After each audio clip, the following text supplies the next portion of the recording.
Muy buenas tardes a todos, Padre Carlos, Pío del Inmaculado Corazón, el Padre Carlos Pan. Gracias por haberme atendido. Padre, buenas tardes. Buenas tardes, ¿qué tal, Javier? ¿Cómo te va? Muy bien, gracias a Dios. Bueno, si le Me parece, alegro, comenzamos con una invocación al Espíritu Santo. En con mucho gusto. Adelante, Padre. el nombre del Padre, y del Hijo y del Espíritu Santo. Amén. Ven, Espíritu Santo, llena los corazones de tus fieles, enciende en ellos el fuego de tu amor. Envía, Señor, tu Espíritu y Serán creadas renovarás la faz de toda la tierra. la tierra. Oh Dios, que has instruido los corazones con las luces del Espíritu Santo, danos de gustar todo lo recto y bueno y gozar siempre de tus celestiales consuelos. Por Jesucristo nuestro Señor. Amén. Amén. En el nombre del Padre, y del Hijo y del Espíritu Santo. Amén. Muy bien, Padre. Bueno, Padre Carlos, gracias por atenderme. Acá Con mucho gusto. el Padre Carlos está en México, ¿no? Puntualmente, ¿en qué lugar de México está, Padre? Estoy en Tuxtla Gutiérrez, que es Chiapas, en la capital de Chiapas. La parte sur de México. Parte sur, exactamente. Parte complicada de Complicada México. y una parte muy pobre también, Mira. pero gente buena, muy buena gente. Bueno, para los que no conocen al Padre Carlos, el Padre Carlos es sacerdote católico, naturalmente, y quizás algunas personas lo conozcan por su actividad en cuanto a la espiritualidad, el trabajo incluso a nivel de la exorcística, ¿no? Del ministerio del exorcismo, pero es sacerdote que, si bien está en México, no es mexicano. ¿De dónde es usted, padre? Soy argentino, yo me formé en la diócesis de Paraná hasta segundo de filosofía y luego pasé a San Rafael y completé mis estudios en San Rafael y fui incardinado también como sacerdote allí y después en el 2008 pasé para aquí, para México. ¿Cómo es la historia? ¿Cómo un cura argentino termina en Chiapas? Un cura argentino depende de qué diócesis, uno puede terminar en cualquier lado. Claro. Siempre desde pequeño he tenido el deseo de la vida religiosa, desde mis 14 años, 13, cuando surgió mi vocación. Siempre he visto la vida sacerdotal más tipo religiosa y siempre me ha quedado la idea de hacer algo por el corazón inmaculado desde esa edad de los 14. Yo me acuerdo, había visto una película de la Virgen de Fátima, estaba lloviendo, estaba dentro de mi casa con toda mi familia, a partir de ahí somos 8 hermanos, empezamos a rezar el rosario todos los días, no lo hemos dejado nunca, y empezaron muchas gracias en nuestra familia, y bueno, ahí surgió mi vocación, la de mi hermano sacerdote, que tiene un año más que yo, que está en Paraná, Entre Ríos, incardinado allí. Y bueno, me ordené en San Rafael, estuve 3 años en una parroquia, fui administrador parroquial del Sagrado Corazón de General Alvear y después me mandaron a Roma a estudiar. Allí conocí al padre Gabriel Amort, con él estuve acompañando en la pastoral porque me llevó un franciscano, el padre Espíritu franciscano, me llevó a conocerle y ahí ya me quedé haciendo apostolado con el padre Amor, aprendí muchísimo, muchísimo. El padre Amor fue dirigido espiritual durante 22 años por el padre Pío. Iba muy seguido a verlo y a las recreaciones con él y tiene anécdotas muy, muy lindas. Fue maestro de él el padre Cándido Amantini, que está introducida a la causa de beatificación. Era íntimo amigo del padre Pío también, el padre Cándido. Es decir, que el padre Amor ha tenido una formación muy buena, aristotélica, tomista, muy buena, muy, muy fiel a la tradición, a la doctrina católica, y yo creí que podía entender. A mí no me gustaba mucho el exorcismo y todas esas cosas porque conocí un poco lo que hacían los pentecostales y todas estas cosas, bueno, que deformaban un poco toda esta situación. Y entonces cuando lo vi a él, vi la seriedad con que se hacían los exorcismos, con el ritual, apegado al ritual, con las normas y los el padre Amort era exorcista, ¿no? Por si alguno sí, no lo conoce. exorcista de Roma, yo creo que el principal, el más conocido en ese momento, hasta ahora que falleció, ¿verdad? Pero ha hecho muchísimos discípulos, ha tenido muchos discípulos. Bueno, entonces me vine de Roma, estuve en el seminario dando clase de filosofía y teología hasta el 2008, también ayudaba un poco en las parroquias y ahí me vine a Tuxtla, a Campeche. Me recibió Monseñor Ramón Castro y vine con otros 2 sacerdotes, el padre Ricardo Coll, el padre Jorge Hetze. Estuvimos 3 años ahí, estuve dando clases de vuelta en el seminario de Campeche, de filosofía y teología, fui nombrado exorcista también ahí, ejercí el ministerio, y después de esos 3 años vi que Dios me llamaba más, porque Iplicea, donde está el padre Ricardo, el padre Jorge, es más está más abocado a la liberación. Mi Instituto para la Liberación, entonces lo mío es más para el corazón inmaculado, el triunfo del corazón inmaculado, Fátima, estar al servicio como apóstol y discípulas al servicio. Entonces, es estar a su servicio. Y el ministerio del exorcistado es muy importante para nosotros, pero es un apostolado más dentro de todos, donde le damos importancia prioritaria, porque es lo que más se ha descuidado, lo que más sufre la gente que no tiene quien le ayude, porque muchas veces lo toman por locos y los relegan demasiado, ¿no?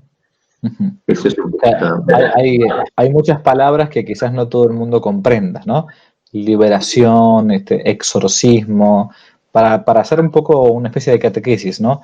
Voy a preguntar por lo elemental, ¿no?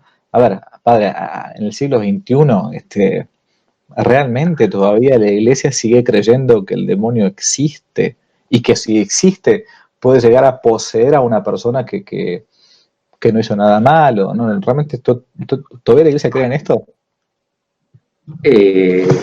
Debería.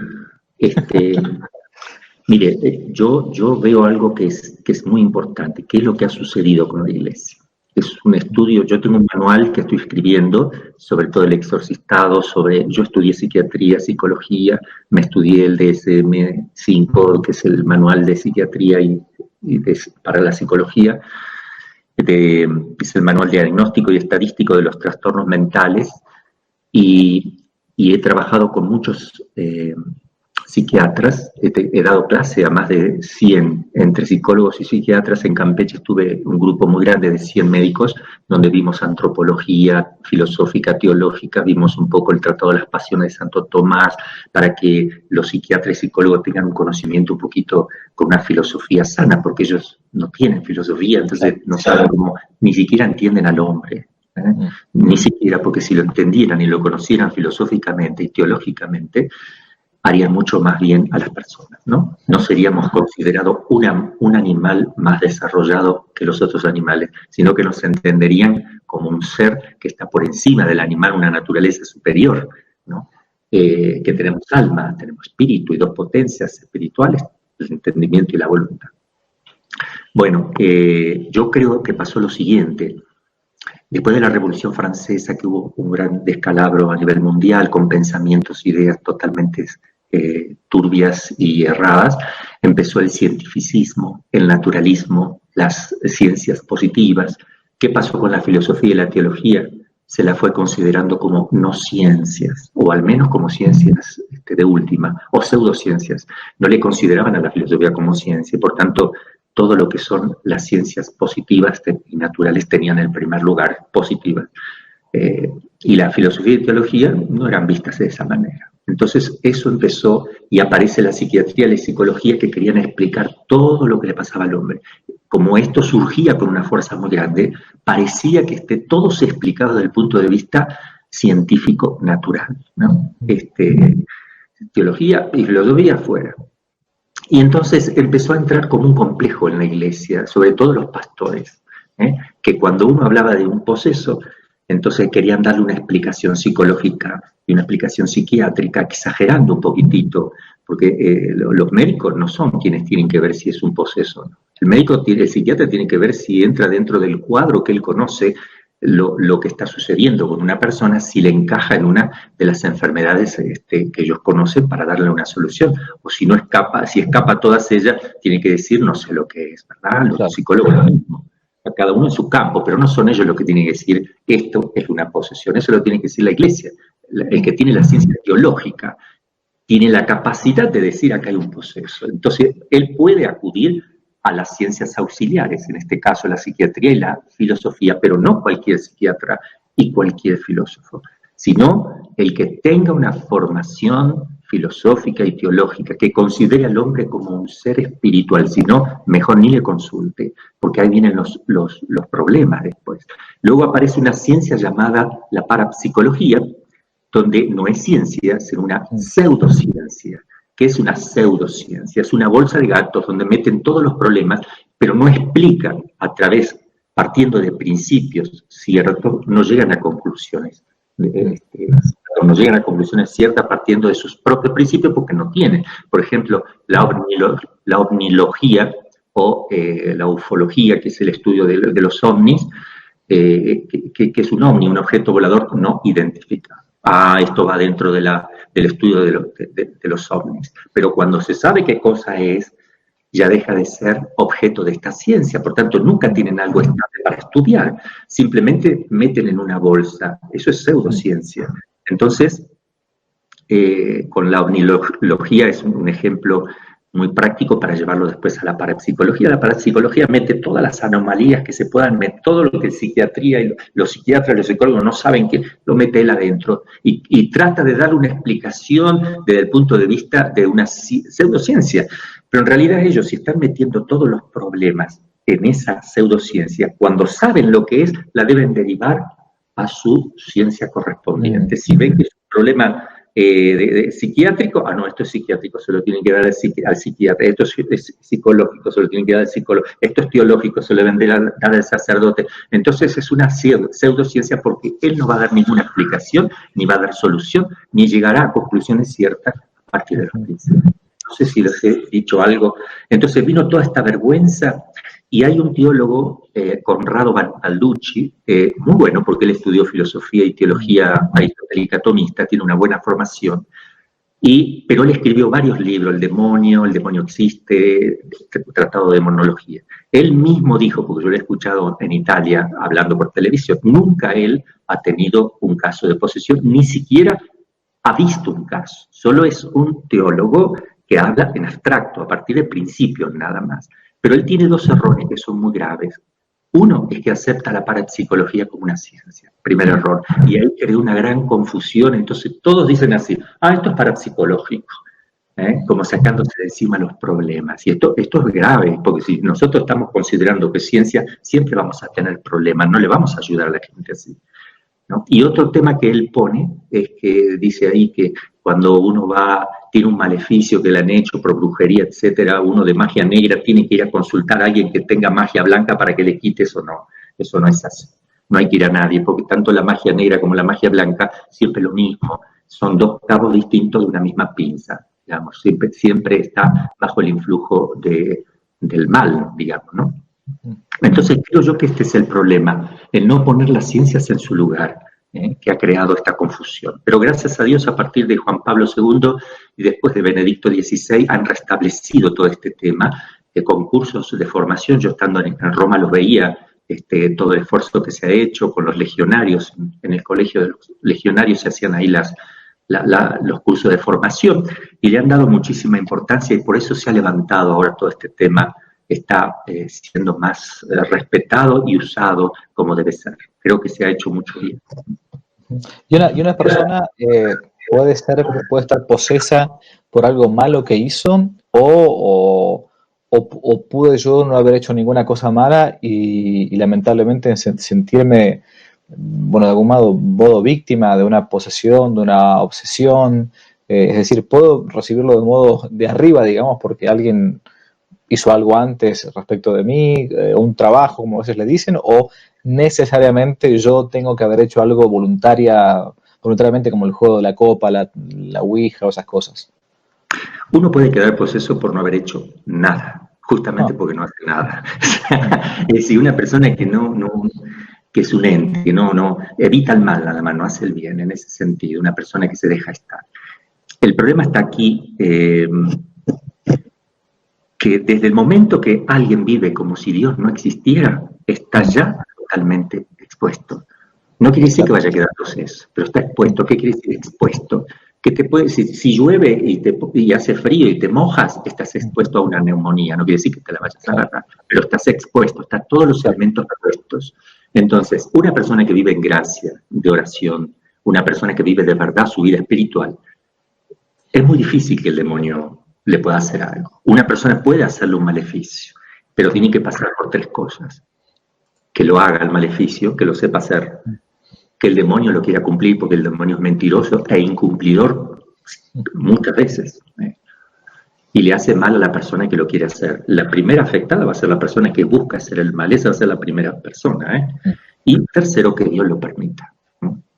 Hay casos donde aunque la persona sea muy buena, Dios puede permitir, no porque le hicieron algo, o porque le hicieron algo, o si no, directamente que el demonio le moleste. Eso puede darse. ¿Con qué finalidad? Con la finalidad de una santificación, de ofrecer eso por la conversión de los pecadores. Lo digo porque tenemos el caso de Santa Gemma Galgani, que fue posesa, y su director espiritual, el padre San Germán de San Estanislao, era exorcista también. Entonces, él que era director espiritual, la exorciza varias veces, ella se tiraba encima de la gente, les escupía, todo lo que vemos nosotros, y le duró más o menos unos casi 15 días, todos los días y varias veces le hizo hasta que quedó liberada. Pero Jesús le había dicho, pasarás por una prueba muy fuerte que permitiré que te ocurra. Ella misma lo escribe, ¿no? Por ejemplo, estuvo posesa Santa María de Jesús crucificado, la arabita, carmelita, toda la vida, ella murió posesa. Nunca le hicieron exorcismo porque no se daban cuenta las hermanas tampoco, pensaban que era así nada más. Por ejemplo, ella estaba comiendo y veía gusanos, y eran de verdad, porque las hermanitas de al lado decían, mirá, te estás comiendo un gusano, no, pero está rico. Era muy especial esta hermanita, una santaza, y le hacía cosas terribles, ella no decía nada. Ella tuvo los estigmas de Cristo también, como una gracia, etcétera. Pero muchas cosas le pasaban, pero ella no decía nada, y a veces la veían a ella media rara y no le decían nada, porque pensaban que eran fenómenos místicos, pero era el demonio que la molestaba permanentemente, ¿no? Y murió así, no hay ningún problema, porque el demonio puede molestar el cuerpo, pero no quiere decir que pueda apoderarse necesariamente del alma, sino que puede hacer alguna travesura con la parte corporal. Cuando digo el cuerpo, hablo también de los sentidos internos y externos, memoria, imaginación, sentido común, cogitativa, todos esos elementos los puede tocar, puede combinar, puede jugar. Hasta ahí puede llegar el demonio. Hasta ahí. Por eso esto es muy importante para los que llevan una vida espiritual, porque uno dice, ¿por qué yo siento que el demonio me pone pensamientos malos permanentemente o que me vienen tentaciones? ¿Y por qué no veo las inspiraciones de Dios con esa fuerza como cuando el demonio me tienta? ¿Será que el demonio es más activo y que Dios sea menos activo? No. Lo que pasa es que el demonio llega hasta los sentidos internos, externos, la parte sensible, tratando de tocar las potencias indirectamente, que son en la inteligencia y la voluntad, que no puede tocar directamente, ni menos aún estar en el alma. Pero como es sensible, es lo que más sentimos, rápidamente lo percibimos, porque viene de afuera. Afuera y parece que de adentro, como nosotros a veces pensamos que de adentro, que yo lo estoy pensando porque se mete en los sentidos internos. En cambio, cuando Dios inspira, mueve, habla, porque es de fe que Dios habla, es de fe. Habla de mil maneras, no como estamos hablando ahora, pero que la oración es un diálogo, así está definido por la Iglesia, es diálogo, no monólogo. Por tanto, Dios te está hablando de alguna manera, que es muy importante descubrir. Ahora, ¿cómo hace Dios? Cuando viene un pensamiento lindo, te viene como si fuera tuyo, porque Dios está en el alma y Él mueve desde el alma, desde la esencia del alma, pasa por las potencias y puede tocar el sentido interno, incluso hasta te puede conmover, lo que sea, pero viene tan adentro, más que tú mismo, entonces te parece que es tuyo. Entonces ahí es cuando te equivocas. Cuando uno está predicando y le salen cosas muy lindas y wow, qué linda idea que me va a venir, no se da cuenta que no es tuyo. O sea, reconoce que es del Señor y serás humilde, porque Él te pone esas ideas, aunque no te des cuenta. Sí, tú dices, no, pero no me llegó de afuera como el del demonio. Claro, porque vienen por vías distintas. Esto hay que entenderlo, se lo digo para los sacerdotes, religiosos, porque si no uno abandona la vida espiritual creyendo que Dios le ha abandonado. Y miren, hay un adagio chino, un dicho que dice, más ruido hace un árbol que cae que un bosque que crece. El bosque, ¿sabe lo que es? Un árbol que crece, te levanta con la raíz lo que venga. Imagínense un bosque que crece, tiene una fuerza millones de veces más grande que un árbol que cae, que no tiene fuerza. ¡Puc! Pero hace ruido porque hace un espectáculo. Así es el demonio, hace ruido. Por eso, si uno está en el ruido, si uno está con música todo el tiempo distraído, eso le favorece al demonio, porque es su campo, el ruido, la parte sensible, quiere que estés embotado de sensibilidad, de cosas, de imágenes, entonces para él está en su campo. Cuando hace silencio, estás en el hábitat de Dios, ahí ya empieza, puede actuar Dios ahí, cuando ya estás en el silencio. Esto lo aclaro, está fuera de lo que iba a decir, pero creo que es muy importante en la vida espiritual, tratándose del demonio, porque nos quiere hacer creer que Dios no nos atiende, o nos quiere hacer creer que Él sí actúa y que Dios no. Dios actúa, es acto puro, ¿cómo no va a actuar? Es acto puro, siempre actuando. ¿Y cómo padre, cómo reciben, o mejor dicho, cómo es recibido este ministerio del exorcizado, del exorcista, en la vida de la iglesia? Usted a lo largo de la vida como sacerdote ha encontrado críticas en el mismo seno de la iglesia, o todo bien, perfecto, adelante, es un ministerio más. ¿Cómo es recibido un exorcista, no? Medio como un bicho raro, como un loco. No, yo tuve la gracia en San Rafael de tener un grupo grande de sacerdotes que me ha ayudado en un caso tremendo que ha surgido ahí, del cual yo he viajado a Roma para hablar con el padre Amor. De este caso, él dijo, yo nunca tuve una cosa tan grande, un caso tremendo, de muchos fenómenos extraordinarios, muchísimo, de todo tipo. Hasta lloraban las imágenes, se llenaban de aceite, todo, porque el demonio puede hacer también esas cosas, ¿verdad? Puede ser de Dios o no. El demonio también podría llegar a imitar alguna cosita así. Pero un caso realmente complejo, yo la he visto volar en el aire, he visto sacar cosas de adentro, huesos podridos de la boca, yo se los sacaba de la boca uno y otro, lo analizamos y eran huesos humanos, de todo, yo no quiero ponerme en detalle. Ahí no tuve, sí, algunos, siempre aparecen algunos celos y cosas así, ¿verdad? Pero después yo no le doy importancia. Yo trabajé en el ministerio del exorcistado en San Rafael tranquilamente con muchísimos casos. También estuve haciendo en otros lugares, haciendo discernimiento incluso en Italia, en Francia, en Estados Unidos y en Campeche muchísimo. Los 3 años que estuve me dediqué a full, y aquí también porque me lo pidió el que ahora es presidente de la conferencia episcopal, Monseñor Rogelio, me dijo, te apruebo el instituto, pero yo te pido que sigas siendo exorcista. Yo le digo, mire, Monseñor, lo mínimo, solamente le prometo los sábados a la tarde, no armé un equipo de exorcistas, un equipo de médicos, psiquiatras, psicólogos, yo siempre tengo equipo de gente, o sea, es muy lindo eso, trabajar con ellos, hablar de las enfermedades, y ya te voy a explicar algunas cositas, que cómo distinguir un esquizofrénico rapidísimo, pues ya estoy habituado. Por ejemplo, la iglesia dice que un sacerdote no crea fácilmente, que haga uso de las ciencias auxiliares, ¿verdad? Que es la psicología y la psiquiatría, más la psiquiatría que la psicología, porque encontrar un psicólogo bueno es muy difícil, ¿eh? Entonces, pero eso se lo dice para el que va a empezar, pero yo llevo 33 años, yo cuando llevaba más o menos 10 años, veía un esquizofrénico, ya está, ya sé que tiene esquizofrenia, ya le veo la carita, o sea, ya sé que tiene, o sea, empecé a distinguir porque estudiaba y hablaba con los psiquiatras, los psicólogos, yo tengo mucho contacto con ellos y los llevaba a ellos también, tanto en Argentina también, ¿no? Entonces uno aprende rápido y adquiere lo que llama el ojo clínico, que esto es muy importante después de mucho tiempo. Un exorcista debe aprender con otro, no solito, porque no sabe ni cómo empezar, ni qué hacer, y ahí lo confunde, el demonio lo da vuelta. Yo incluso llevo 33 años y tengo que estar atento porque me da vuelta también en cualquier momento, me crea una confusión, ¿no? Dentro de ello. Entonces hay que tener mucho cuidado. ¿Y cómo ya que tocó el tema cómo darse cuenta si uno está frente a un poseso o a un enfermo psiquiátrico? Hoy el mundo moderno es un mundo que realmente no solamente enfermo, sino que enfermante, ¿no? Y bueno, todos tenemos un cierto grado de neurosis, dicen algunos. ¿Cómo darse cuenta con el ojo clínico si una persona está, digamos, sufriendo una enfermedad psíquica o algo preternatural? Bueno, en primer lugar hay que aclarar para la gente, ¿verdad? Que no es no es la persona que dice, padre, tengo un problema, no es ella, si sospecha alguna cosa que le está pasando, puede hablar con un sacerdote, ¿verdad? No, pero no tiene que pensar que está poseso primero, no de entrada pensar así, sino que hay que verificar esas cosas. ¿Cómo hago yo?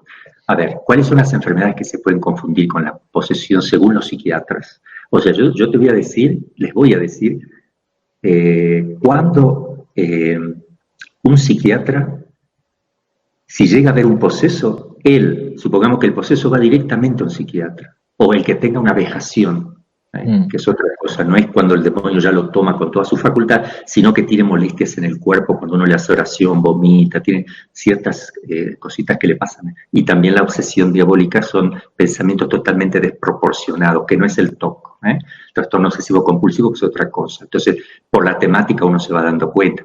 ¿Qué pasa cuando entonces va una persona de esta al psiquiatra? El psiquiatra mira y dice, y trata de meterlo dentro de lo que él conoce, o va a decir que es epilepsia, o le va a decir que es esquizofrenia, o le va a decir que es histeria, puede ser que le diga que es una bipolaridad o un TOC, o puede ser que le diga que es paranoia o paranoia esquizofrénica, que está combinada, son las posibles. Entonces, ¿cómo sé yo? A ver, viene una persona y me dice, padre, yo he ido al psiquiatra ya y me ha medicado para esquizofrenia y sigo igual, entonces fui a otro, y fui a otro, y fui a otro, y fui a otro, y me siguen medicando, uno me dio por paranoia, otro por esquizofrenia, y a ver, yo le pido los estudios, los leo, los veo. Le digo, la medicación para la esquizofrenia, cuando usted la tomaba, ¿le daba resultado? No. Entonces, con certeza absoluta, no es esquizofrenia, porque la medicación de la esquizofrenia es muy buena. Uno toma, parece normal, su actitud es normal, aunque su carita se le ve un poquito siempre, pero es normal, se lo puede llevar bien. Entonces, yo ya sé eso. Entonces, claro, te están medicando, entonces no tienes esquizofrenia. A ver, para la paranoia, y vemos lo mismo. A ver, la histeria y esto, ¿no? Entonces, vemos que el médico está confundido y ya varios psiquiatras. Ven, entonces, te voy a hacer una oración. Vamos a hacer una oración. Primero yo escucho a la persona. Si la persona me dice, bueno, ¿qué te pasa? Según lo que me diga, si yo sospecho que puede haber alguna influencia del demonio, le digo, bueno, te hago una pequeña oracióncita, se la hago en latín, un trocito que yo conozco de memoria, ¿verdad? La oración de San Benito de memoria, la hago despacito, que la persona ni siquiera escucha, le pongo la mano en la frente con la estola y hago la oracióncito pequeña. Si está poseso, ahí se destapa con todo, o sea, ahí aparece, pero aparecen cosas que yo ya llevo 33 años, que yo sé si es el demonio o la persona con histeria. Eso lo ayuda mucho la práctica. Por ejemplo, ¿qué aparece? Por ejemplo, me escupe. Un esquizofrénico no te va a escupir. El esquizofrénico, él sabe, por ejemplo, lo que le está pasando. Un epiléptico.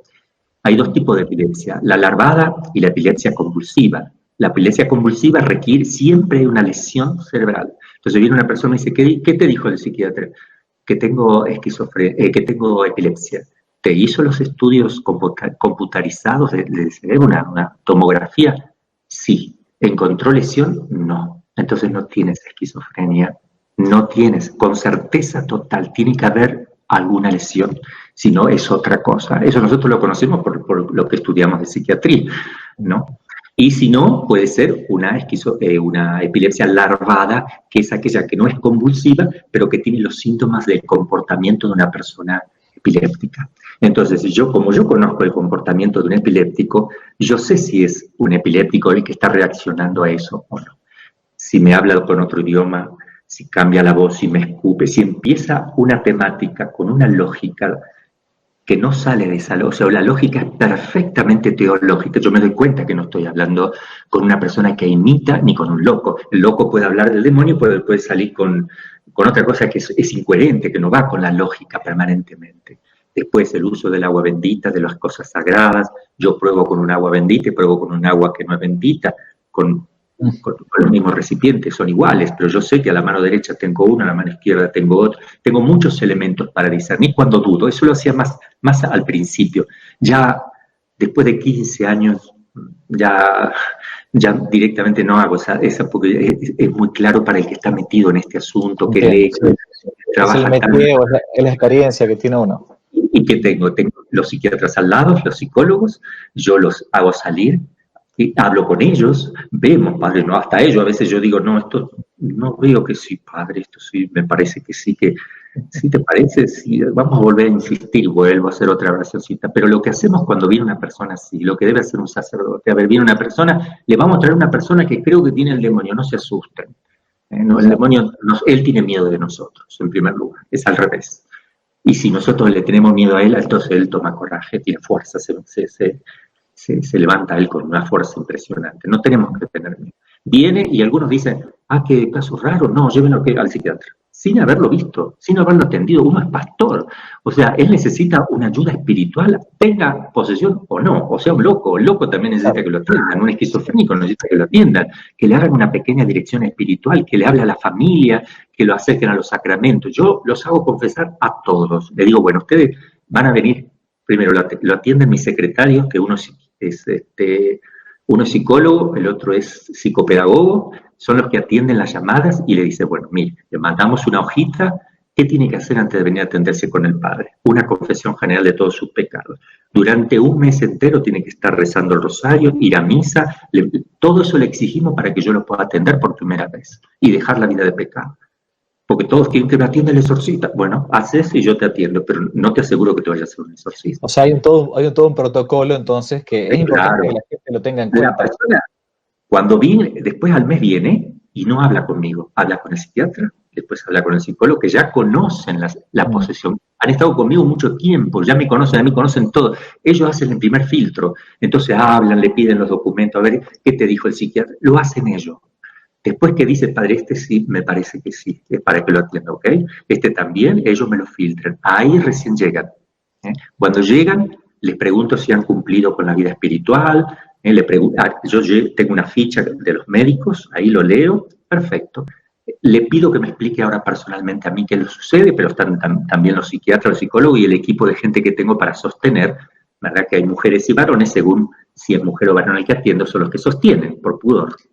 Claro. Y ahí sostienen, perdón, por la gente que nunca estuvo en un exorcismo, yo me he tocado estar al menos una vez, fue la experiencia quizás más fuerte que viví como sacerdote, justamente en México, con el padre Col en Campeche. La gente que no entiende, que sostiene que porque la persona que realmente está posesa tiene una fuerza descomunal, la verdad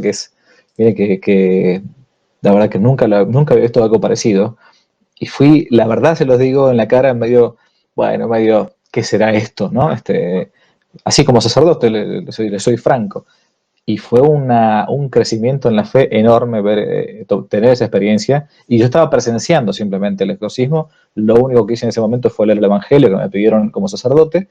Y los que sostienen lo que dice el padre es aquellos que tienen que estar sosteniendo el cuerpo. Eran 6 personas con una chica de 15 años más o menos, porque tiene una fuerza que era imposible de parar.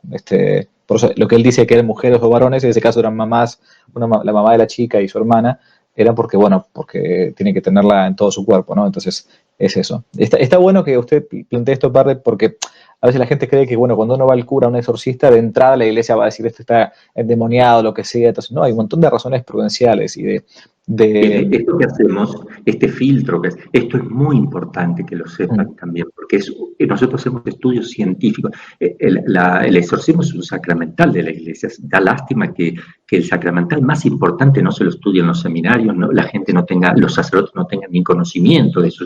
Es vergonzoso, es realmente vergonzoso. Tenemos que conocer todos los ritos, todos los sacramentales de la iglesia, porque eso es la iglesia. La iglesia no es casi todo menos esto, la iglesia es todo. Entonces es importante, y es un ministerio muy importante, es un mandato de Cristo, ¿verdad? Que le ha dado a los apóstoles. Y curar enfermos. Curar enfermos, la iglesia Cristo mismo estableció un sacramento de la unción, y la iglesia hace uso de ese que instituye Cristo justamente para los enfermos, cuya función primaria es el bien espiritual, el alivio, el perdón de los pecados y preparar el alma para alcanzar la vida eterna. Pero tiene un efecto secundario que es la sanación también. O sea, el sanar enfermo, la iglesia lo tomó con un sacramento cuyo efecto secundario lo estás realizando. ¿Y cómo hace para expulsar demonios? El sacramental del exorcismo. Se ha dejado, pero son los dos elementos que siempre han estado, y la predicación del reino y la llamada a la conversión, que eso la iglesia hoy dudo que estemos llamando a la conversión. Hoy dudo que la iglesia esté en esto está fallando. Yo pensé que este punto nunca se iba a fallar, porque digo, al menos predican la conversión, que se bauticen todo el mundo y que se conviertan, el que se bautice que se salvará, el que no se condena. Lamentablemente parece que ahora, si uno quiere convertir a alguien, le está faltando el respeto a la persona, está atropellando sus derechos, su libertad, pero es una barbaridad, porque uno no tiene que imponerle al otro, lo convierte porque le habla de Cristo. La conversión, ¿qué es? El alma que se enamora del Señor, de Cristo que ha muerto por él y que abre las puertas del cielo. Eso es la conversión. No hay ninguna violación de nada aquí. Yo violaría el mandato de Cristo. La última pregunta, sí. Padre, si lo saco del tema del exorcismo y pasamos a otras que tenía. Brevemente, muy cortito, ¿cualquier sacerdote puede ser exorcista o hace falta que el obispo nombre a un sacerdote para que sea exorcista?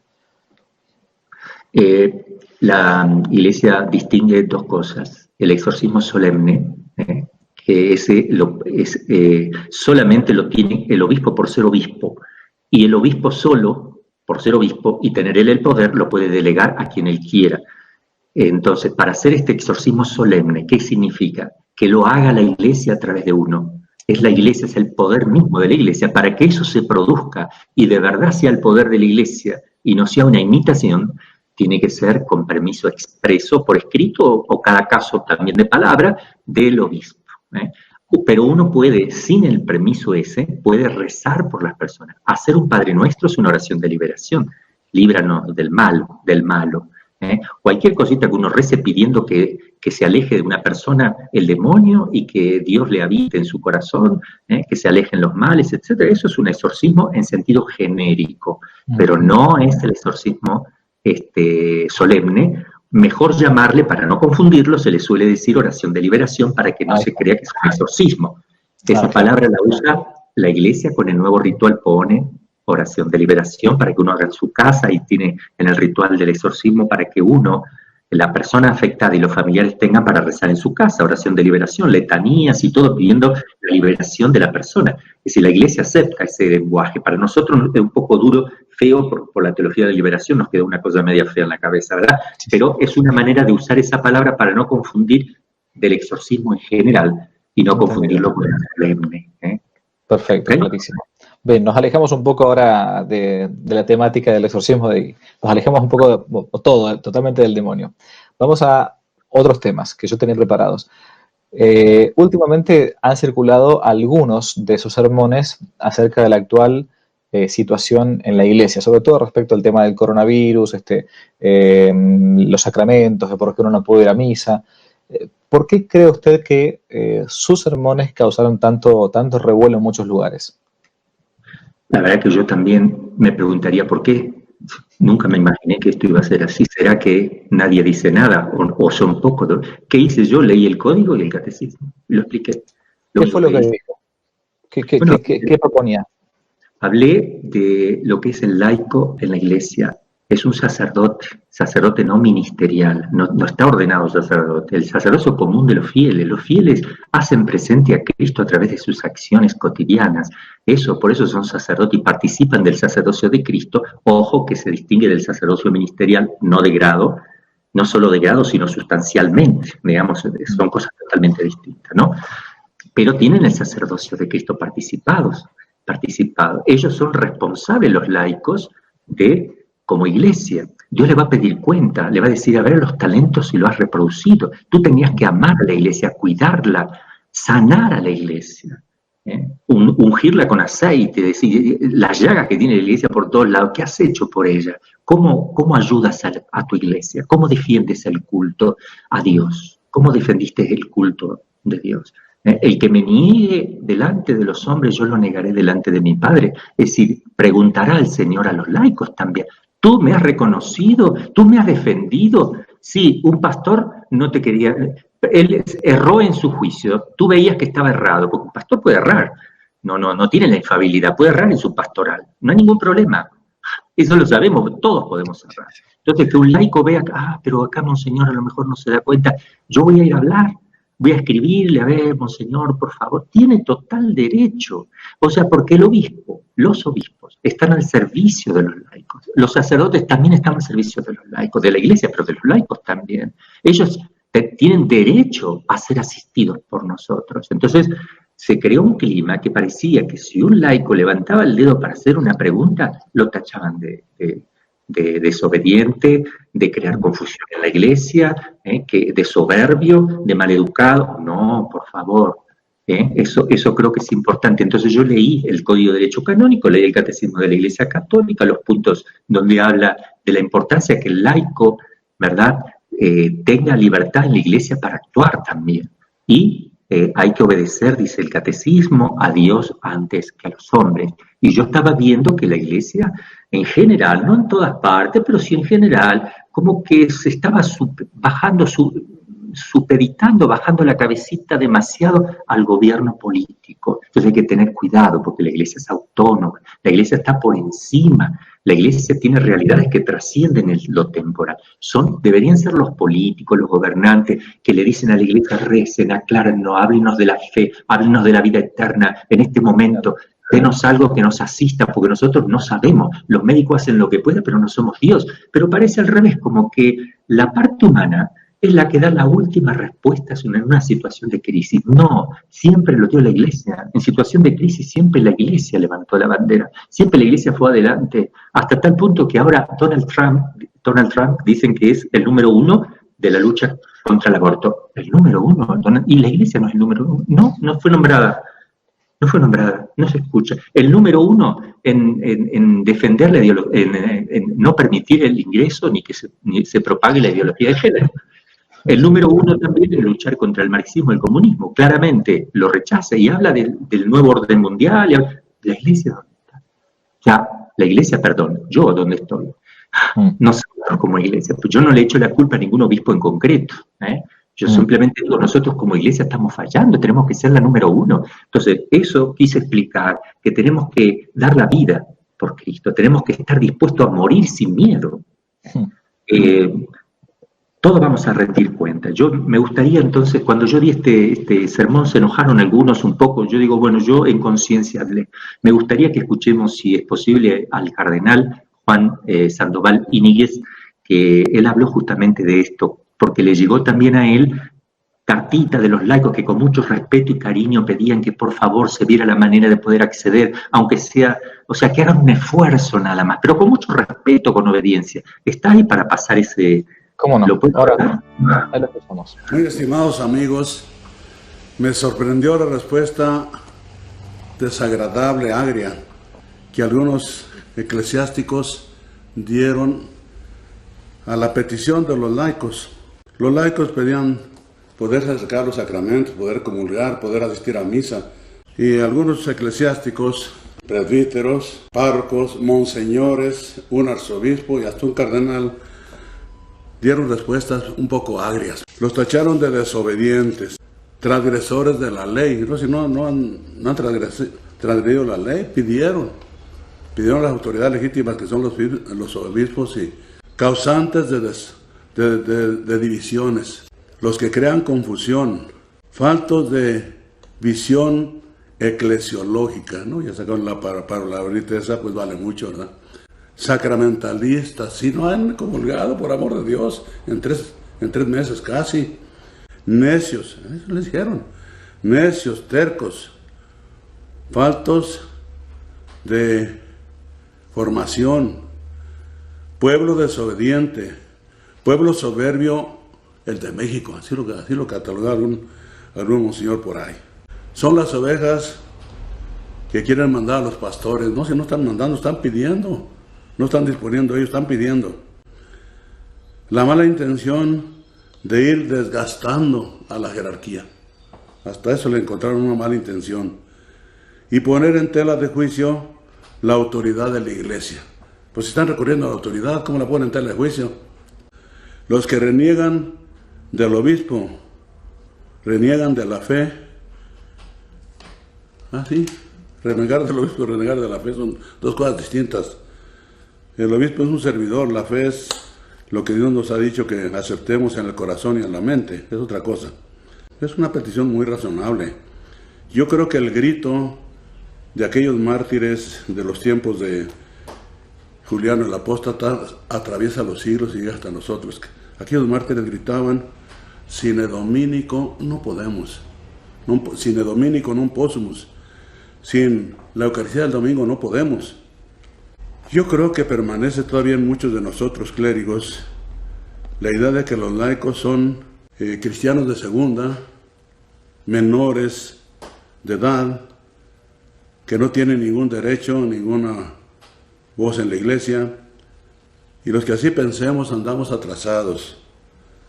El Concilio Vaticano II hace ya 60 años, le reconoció a los laicos su estatuto de pleno derecho de cristianos, por el bautismo. Los laicos, como nosotros los clérigos, por el bautismo somos hijos de Dios. Por el bautismo somos hijos de Dios, miembros del cuerpo de la iglesia, que es Cristo. Del cuerpo de Cristo, que es la iglesia. Herederos de la gloria, igual que nosotros los clérigos. Y claro, candidatos al cielo, si trabajamos, ellos y nosotros, cada quien en lo suyo por extender el reino de Dios. Además, el Vaticano II hizo un documento sobre los laicos y después siguieron extraordinarios documentos de los sumos pontífices sobre el laicado, que nos enseñan que los laicos tienen derechos y deberes en la iglesia y que nosotros los clérigos tenemos que respetar su dignidad, sus derechos y también el derecho de opinar, no en cosas de fe porque a lo mejor no están preparados, pero sí en muchas cuestiones que atañan a la inserción de la iglesia en el mundo y a la difusión del evangelio en el mundo. En eso pueden estar más informados que nosotros. Tienen el derecho, por lo tanto, de pedir, de opinar y de expresar su pensamiento. Y nosotros tenemos la obligación de escucharlos y pedirles consejo en muchas cosas de las situaciones mundanas que para nosotros son desconocidas, que para los clérigos son ajenas. Ellos lo saben y tenemos que preguntarnos. Tenemos que preguntarles a ellos. Yo creo que tendríamos que alegrarnos de esta petición que han hecho los laicos de querer comulgar, de querer recibir a Dios. Hay hambre espiritual. Saben que la solución en último término de este y otros problemas que puedan venir, la solución está en manos de Dios. Nos había de dar tristeza que los laicos dijeran, qué bueno que cerraron los templos, qué bueno. Así ya no tenemos obligación de ir a misa ni nada, que bueno, ya nos vamos a descansar más a gusto los domingos. A los obispos y demás sacerdotes, yo les pido que reconsideren esta respuesta que han dado y me da tristeza que así hayan respondido. Y a los laicos les digo que están en su derecho, que con comedimiento, con respeto, pidan. Si no se puede, pues ni modo, pero si se puede, que se lo concedan. Bueno, primero tenemos que entender algo, para que todos los laicos sacerdotes, creo yo, que quiero hacer un pequeño aporte también en esto, ver a la iglesia, lo que es la iglesia. La iglesia es Cristo. Él es cabeza de la iglesia, pero es la iglesia, es la cabeza. La iglesia es María Santísima. Ella es hija y es madre de la iglesia, es miembro de la iglesia también. O sea, cuando yo digo la iglesia tengo que tener mucho cuidado, muchísima unción. Es la esposa de Jesús que sale del costado abierto, es misteriosa, tiene una realidad divina y humana. Ella está como cubierta con un velo porque es misteriosa. No vemos nosotros esa realidad, solo vemos el aspecto exterior de la iglesia, en que somos nosotros los miembros que no es la cabeza, sino los restantes miembros. Todos tenemos defectos, excepto la Santísima Virgen y Jesús. Yo digo, María es como el corazón de la iglesia. Yo la ubico en el corazón porque bombea sangre, a la cabeza también, porque le dio la vida a Cristo. Es la que le dio la carne y la sangre, y ella bombea sangre a la cabeza y a los miembros. Es mamá de Cristo, por tanto, y mamá de nuestra. Yo la ubico en el corazón. Para mí ella tiene ese órgano, y Cristo la cabeza. Los restantes miembros, nosotros. Ahora, el beato Palau Quer, que quisiera que lo conocieran, es un exorcista de primera, un carmelita español que fue perseguido, tuvo visiones, tuvo persecuciones, tuvo una alta mística, fue un gran asceta también y un gran contemplativo. Él escribe cosas muy lindas, entre ellas un escrito que dice mis relaciones con la iglesia, la relación con la iglesia. Y yo quería leerles, son 3 pasajes muy lindos para que vean cómo trata él a la iglesia. Dice así: Dios escribió con su propio dedo en las tablas de mi corazón esta ley: amarás con todas tus fuerzas. Y esta voz eficaz creó en él una pasión inmensa, la que se hizo sentir desde mi infancia y se desarrolló en mi juventud. Yo, joven, amaba con todas mis fuerzas porque la ley de la naturaleza me impulsaba con ímpetu irresistible. ¿Qué amaba yo? ¿Quién era la cosa amada? Si tu amada es una deidad y la has visto en el claustro, vete enhorabuena al claustro y cásate con ella. Separado del mundo, retirado en el convento, pregunté por la cosa amada, la busqué, y quién tal cosa pensara. La buscaba en las austeridades de la vida religiosa, en el ayuno, en el silencio, en la pobreza. La busqué y la encontré. Vi a mi amada y me uní con ella en fe, esperanza y caridad. Su presencia satisfizo mi pasión y con ella yo era feliz. Su belleza me bastaba. Dios y el prójimo, o sea, la Iglesia Católica se me apareció tan bella como una divinidad. como una divinidad. Si Cristo es la cabeza, es divina la iglesia. Atención. Iba cubierta bajo el velo del misterio y solo se dejaba mirar entre las oscuridades de la noche, pero no eran tan espesas que no se distinguieran las infinitas perfecciones que la embellecían y que la presentaban infinitamente amable. Con ella encontré mi dicha y felicidad. Yo era feliz. Era yo joven de 23 años. Vino la revolución de 1835. Encendió mi claustro, porque él le prendió fuego al claustro y se salvó saliendo por la ventana. Tuvo todas estas persecuciones, lo quisieron matar muchas veces. Encendieron mi claustro y eran tan vivos mis deseos de ver a mi amada, quería morirse para ver a la amada, a la iglesia en todo su esplendor, a Cristo y todos los miembros en el cielo, porque la iglesia está en el cielo, también la iglesia triunfante. Sin velos ya, cara a cara, que no cuidé salir de entre las llamas. Vino mi amada, me tendió su mano y salí ileso de debajo de las ruinas de mi convento. Derruido mi convento, encendido mi claustro, mi amada tomó las alas de un águila, voló, se elevó sobre el mundo, y cuando el siglo posee, y cuanto el siglo posee, y fue a reposar en los desiertos y sitios solitarios, y yo fui y la seguí, y me encontré con ella. El anciano, él tiene una visión, me hizo señas y me dijo que diese en su nombre la bendición. Me volví contra el altar y vi a sus gradas una bellísima joven, vestida de gloria, sus ropas blancas como la luz. Está hablando de la iglesia. No pude verla sino envuelta de luz, y no me fue posible distinguir de ella otra cosa más que el bulto, porque no se podía mirar. Cubría su cabeza un velo finísimo. Oí una voz que salía del trono de Dios y me decía: tú eres sacerdote del Altísimo, bendice. A aquel a quien tú bendecirás será bendito, y lo que tú maldecirás será maldito. Esa es mi hija muy amada, la que estás viendo, la iglesia. En ella tengo mis complacencias. Dada mi bendición, los príncipes del reino de Dios hacían corte a la joven y se arrodilló ante el altar. Recibió mi bendición la iglesia, esa joven recibió mi bendición, la bendición sacerdotal que recibe la iglesia, ¿verdad?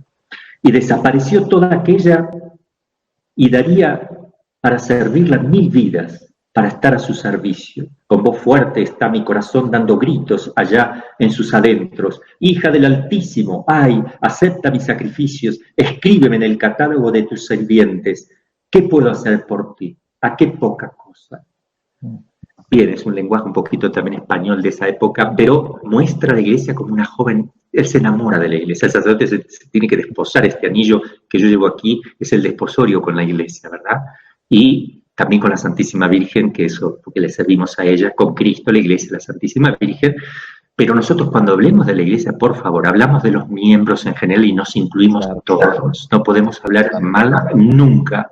Y el Papa es verdadero Papa, sucesor de Cristo, de San Pedro, auténtico, es el vicario en la tierra, el dulce Cristo en la tierra, y cada vez que tenemos que hablar de él, debemos hacerlo con sumo respeto y cariño. Amar lo que está ahí escondido, no amar un granito que tenga ahí. Lo exterior no es lo interior, lo que representa. A eso lo amamos, porque es la cabeza. En cuanto al punteo de iglesias, creo que quedamos muy, muy, muy claros.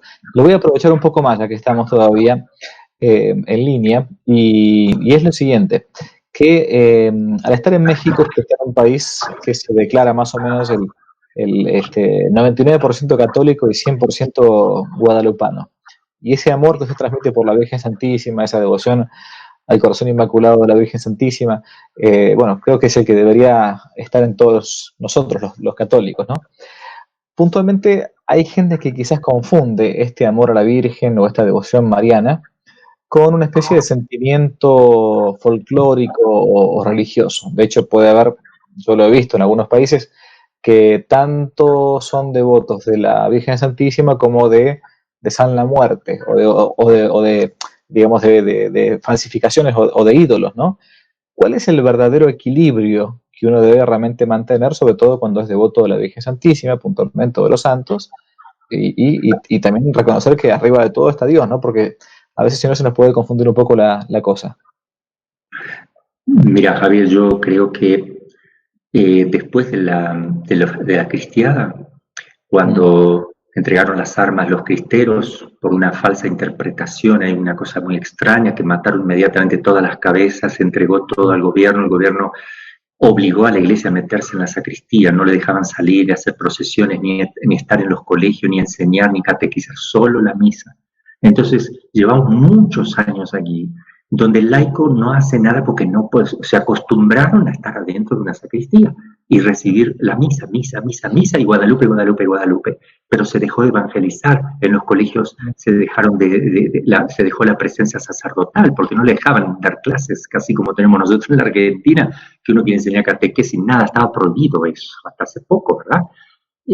Hasta la época de Fox, cuando vino Juan Pablo II, que levantaron, yo andaba con hábito y todavía no se podía usar hábito porque había una pena, una multa, pero tuvieron que sacarla porque si no el Papa tenía que pagar una multa. Bueno, ahí hubo un cambio bastante grande, se sacaron muchas cosas, ¿no? Pero hasta ahí, que se acostumbró el pueblo es guadalupano pero poco cristiano, esa es la palabra, es guadalupano pero poco cristiano, es una devoción a la Virgen de Guadalupe más de los sentimientos, más de una tradición sin fundamento y más de un folclore también, donde se hacen muchas cosas, se la quiere pero sensiblemente, no tiene contenido ese amor. Ustedes saben que no se puede amar lo que no se conoce, por tanto llega al plano de los sentimientos ese amor, porque no puede transformarse en un amor real, en un amor espiritual real, porque no hay verdadero conocimiento de la doctrina católica. Entonces a México le está faltando la catequesis, le está faltando el conocimiento de la fe, le está faltando la evangelización y salir a las calles, a hablar.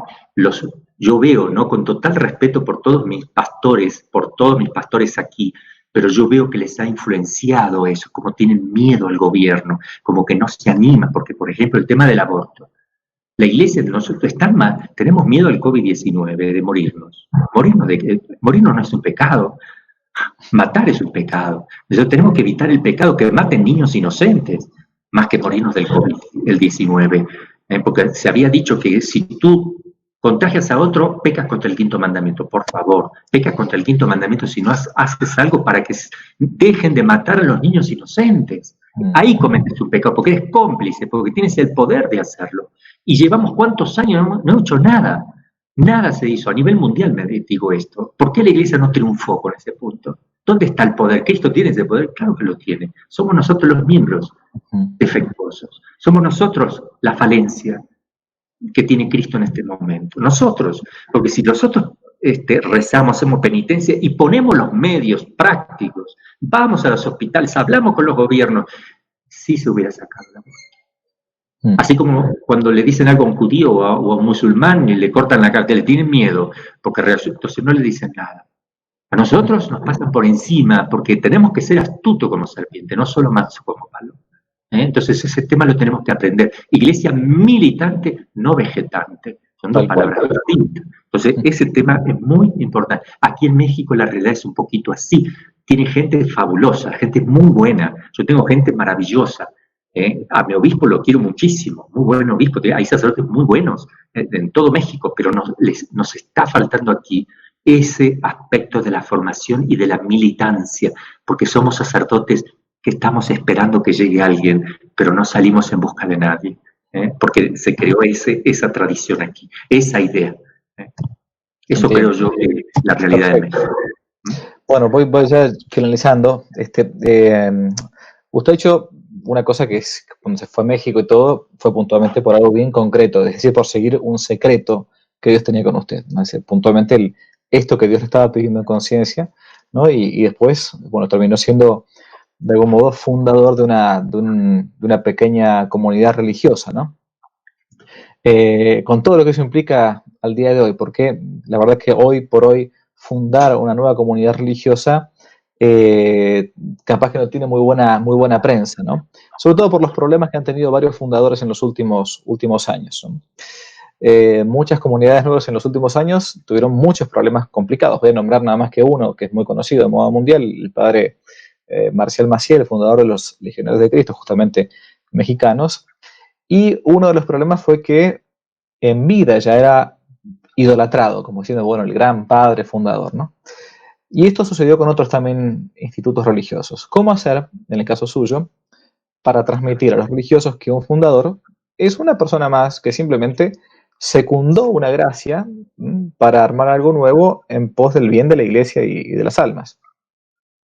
¿Cómo no creérsela? Bueno, yo cuando vi que tenía que hacer esto, una de las cosas que no me gusta es que me digan fundador, nadie me dice fundador acá, porque ya saben que me molesta, una de las cosas, y porque conozco todas estas cosas muy dolorosas en la iglesia, y hay un cariño natural que tiene un hijo con su padre. Por ejemplo, todo hijo pequeño ve al papá como Superman. O sea, los niñitos creen que es Superman, pero cuando van creciendo, van empezando a ver los defectos y ven que Superman no tiene ya los músculos que él creía, no tiene la capa para volar, no vuela.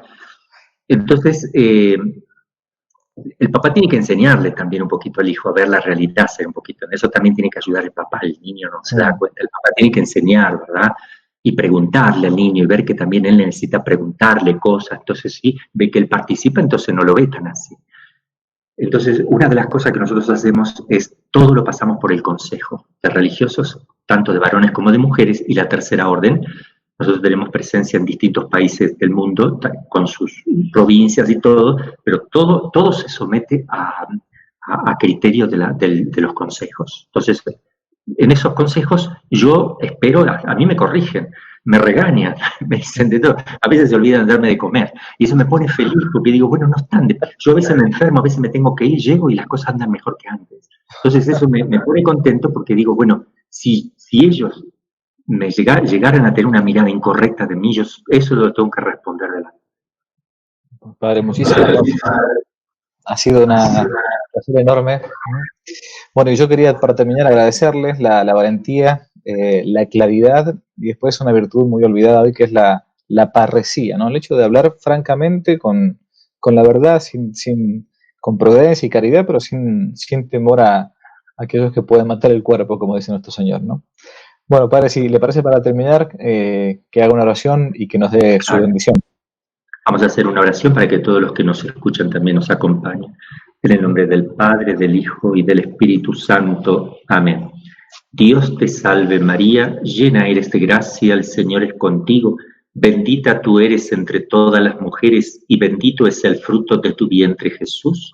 Santa María, Madre de Dios, ruega por nosotros pecadores, ahora y en la hora de nuestra muerte. Amén. El Señor esté con ustedes y con tu espíritu. La bendición de Dios Todopoderoso, Padre, Hijo y Espíritu Santo, descienda sobre ustedes y permanezca para siempre. Muchas gracias, Padre. Cambio fuera. Bueno, cambio fuera. Dios te bendiga y gracias, ¿eh? Un fuerte abrazo. Adiós. Si le gustó el video, no olvide darle me gusta, suscribirse, activar la campanita y comentar. Para nuevos temas pueden dejarlo aquí abajo como sugerencia en los comentarios. Y también pueden seguirnos en nuestro sitio web donde tocamos temas de actualidad, de apologética y de formación. Dios los bendiga, que no te la cuenten.